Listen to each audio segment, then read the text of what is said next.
दो लाइन अर्ज करूँगी, ध्यान से सुनिएगा।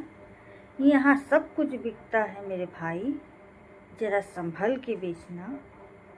बेचने वाले तो गुब्बारे में भी हवा भर के बेच देते हैं।